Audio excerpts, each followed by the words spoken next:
monthly charge. Yeah.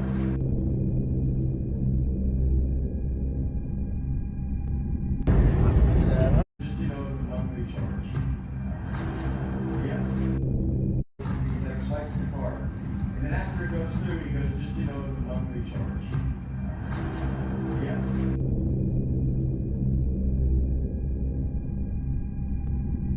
Right now, as you can see, 3 others burned earlier, and as I came down PCH from the north, I had to see about 24 in to cover this thing moved so fast. It came right out of the Palisades, and it moved some to the south towards Santa Monica, a place called Chautauqua Canyon right now, Rustic Canyon. That's burning, according to the TV, miles an hour, gusting at least.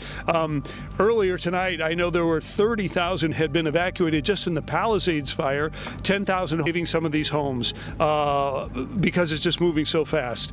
They brought in at one point in time out of Palisades, which again, very dense, very populated area.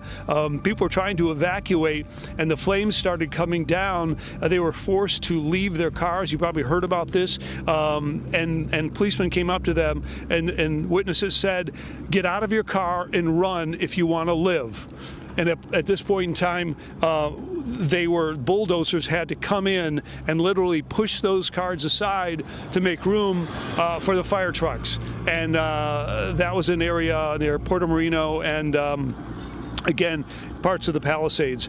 I'm going to send it back to you, but right now I can tell you we have fires in the Palisades, in Malibu, in Pasadena, Altadena, and Sylmar. And this one in Malibu, they hadn't, when I went to bed last night, it hadn't even moved into this area. So you have those high winds are expected. Peak winds right now, basically until 5 o'clock this morning, but still we're expecting high winds probably until Thursday.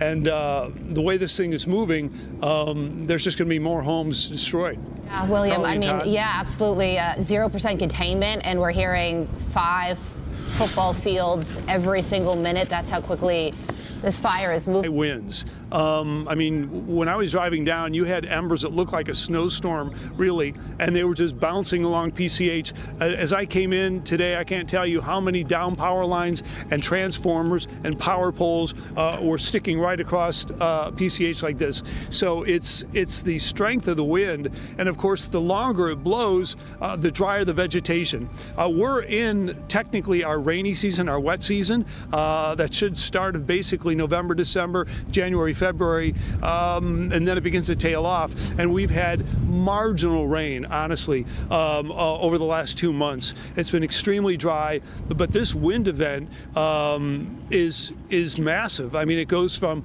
as many people know, LA is a basin, basically. We're surrounded by mountains, the San Bernardinos, the Santa Susana, the San Gabriels, the Santa Monicas, and those winds coming down, the high pressure out of Las Vegas, and they come down through those canyons and they really pick up steam. It's just the breadth of this thing right now is got all of Southern California on notice. And of course, what that means is firefighters are going to be spread really, really thin. As I said, as I came down, there were fires burning and there was no firefighters anywhere. They're doing their best, obviously, but they're occupied on different structures and they can't get ahead of this thing. In fact, last night around 8 o'clock, they had to ground the helicopters and even the fixed wing because the winds were so strong. Earlier on the Palisades fire, when it broke out, they had 2 Chinook helicopters, the twin rotors, and they stopped dropping because the winds were so strong that by the time the retardant or the water was to hit the ground, it had gone about a football field,